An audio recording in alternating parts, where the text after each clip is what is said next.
Saudaraku yang terkasih di dalam Tuhan Yesus Kristus, Salam. Pada kesempatan ini, perkenankanlah saya hendak memberikan kesaksian ringkas tentang bagaimana saya berusaha dapat berdamai dengan kemarahan, dengan kebencian yang pernah saya rasakan, yang pernah saya alami di dalam hidup saya. Sebelumnya, saya hendak menyampaikan bahwa kemarahan dan kebencian tidak selalu bermakna negatif. Misalnya, kita membenci dosa, itu bermakna yang positif. Kita membenci perilaku-perilaku yang tidak sesuai dengan perintah-perintah Tuhan, itu juga hal yang positif. Kemudian, ketika kita melihat ketertindasan, kita melihat ketidakadilan di dunia ini, kita prihatin, itu sesuatu yang positif. Dan setiap orang yang semakin dekat dengan Tuhan, hidupnya ingin selalu berusaha taat dan setia kepada Tuhan. Tidak ingin berbuat dosa. Tidak ingin berperilaku yang tidak sesuai dengan perintah Tuhan. Dan pada kesempatan ini, saya hendak lebih fokus tentang kemarahan dan kebencian yang bermakna negatif. Pada umumnya, hampir setiap orang pernah merasakan kemarahan dari orang lain, pernah merasakan kebencian dari orang lain. Tetapi di sisi lain, kita juga pernah marah kepada orang lain. Kita pernah membenci kepada orang lain. Dan itu sesuatu yang wajar saja, yang alamiah, tidak masalah. Karena di dunia ini tidak ada manusia yang sempurna.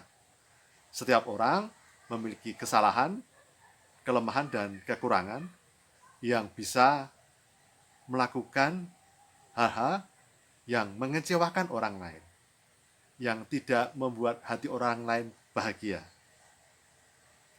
Nah, pada kesempatan ini, saya hendak ingin mengajak kepada saudara-saudara yang terkasih di dalam Tuhan Yesus Kristus, bahwa sesuatu hal yang wajar ketika kita kemudian marah karena ada orang lain yang melakukan sesuatu yang tidak sesuai dengan harapan kita. Dan biasanya ketika kita kecewa, kemudian kita marah, kemudian kekecewaan tersebut atau kemarahan itu bisa menurun karena waktu.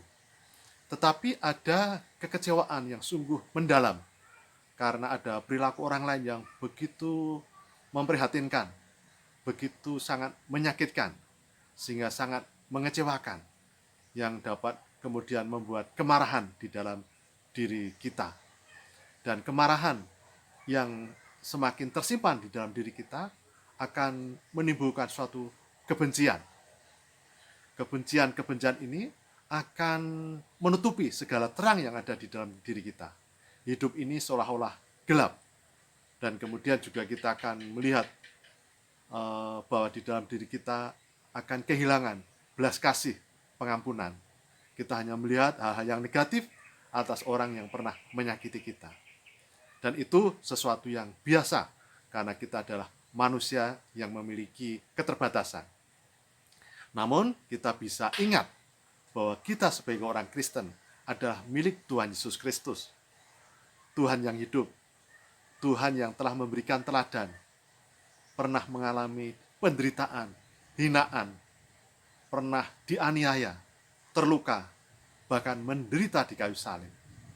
Oleh karena itu, ketika kita mengalami kemarahan dan kebencian yang luar biasa karena rasa sakit hati kita atas perbuatan orang lain, maka kita dapat memohon kepada Tuhan Yesus Kristus. Kiranya Tuhan Yesus Kristus, Tuhan yang hidup, berkenan mengirimkan Roh Kudus yang dapat memberikan kekuatan kepada kita. Roh Kudus yang akan memberikan kekuatan untuk kita bisa mengalahkan kemarahan dan kebencian kita dan memberikan damai sejahtera yang melebihi segala akal. Karena kita sudah damai, kita dapat memberikan pengampunan kepada orang lain. kita akan merasakan hidup ini menjadi terang kembali. Dan percaya, ketika kita yakin bahwa kita meminta kepada pertolongan Tuhan Yesus Kristus dalam doa, Roh Kudus akan berkenan untuk bersemayam dan membantu kita, menolong kita untuk memiliki kasih yang sejati, dan hidup kita akan ada di dalam damai sejahtera surgawi, damai sejahtera dari Tuhan Yesus Kristus. Tuhan memberkati.